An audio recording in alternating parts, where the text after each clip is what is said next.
Bonjour à tous, j'espère que vous allez bien. On se retrouve pour une nouvelle vidéo et dans cette vidéo, je vais analyser le personnage de Chloé Bourgeois. Alors je sais que Chloé n'est pas le personnage le plus apprécié de Miraculous par la communauté, mais il y a d'ailleurs beaucoup de personnes qui l'apprécient aussi et je pense que la personne que je vis se reconnaîtra. Chloé Bourgeois, alias Queen Bee, Queen Wasp ou même Antibug, est entre guillemets la rivale de Marinette au début de la série Miraculous. Bien évidemment, c'est toujours sa rivale, mais bien moins qu'avant, après l'apparition de Lila et de Kagami dans la série. Elle est montrée comme la peste du collège, mais aussi la peste de la série Miraculous, mais tient néanmoins une relation spéciale avec Adrien, qui semble tenir à Chloé malgré son mauvais caractère, et c'est d'ailleurs un des seuls personnages de la série à l'apprécier, avec Sabrina.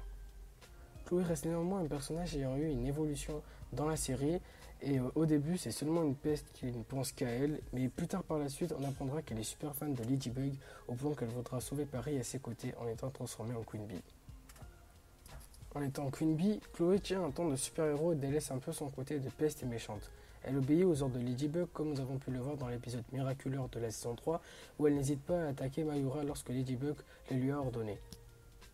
Elle devient aussi coopérative et rendra son Miraculous à chaque fois que Ladybug le lui aura prêté et elle obtient aussi un super pouvoir sous cette forme qui se nomme Venin et grâce à ce pouvoir elle peut immobiliser ses adversaires.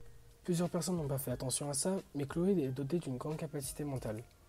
Elle est très têtue et quand elle veut quelque chose, même si cela devra lui coûter tout un bras, eh bien elle le sacrifiera. Encore une fois, dans l'épisode Miraculeur, elle est le premier personnage de la série à avoir résisté aux ondes négatives du papillon une fois la coma rentrée en elle. On peut donc voir que Chloé n'a pas que des ondes négatives, mais aussi des ondes positives et bien plus que certains personnages. Et puis personnellement, je sais pas vous, mais je préfère largement Chloé que Lila ou même Kagami. Lila est un personnage vraiment pas très apprécié par la communauté à cause de son vice. Et puis on n'a aucun développement du personnage ni aucune mise en avant, on la voit seulement lorsqu'elle est vicieuse et menteuse envers ses camarades. Kagami, elle, est un personnage plutôt sérieux qui a caché ses sentiments pour Adrien. On peut voir qu'elle l'aimait dans l'épisode Oni-chan dans la saison 3 où celle-ci se fait akumatiser car justement elle est jalouse de Lila Rossi. Bref, en tout cas pour moi, le choix est vite fait, ma préférée est largement Chloé. Bon, mis à part ça, elle est quand même responsable de la comadisation de plusieurs personnes avec un quota de 11 personnes dans la saison 1, ce qui est énorme et égalise d'ailleurs le personnage principal, donc Marinette. D'ailleurs, n'hésitez pas à aller voir ma vidéo sur Marinette et toutes ses accomatisations. Elle sera normalement disponible en fiche juste en haut à droite avec le petit i, donc vous cliquez, il y aura directement la vidéo. Et puis Chloé a toujours abaissé ses camarades, elle ne respecte personne à part Adrien dans sa classe et n'hésite pas à faire intervenir son père quand tout va mal. Enfin bon, c'est la fin de la vidéo, j'espère que cette analyse du personnage de Chloé vous aura plu.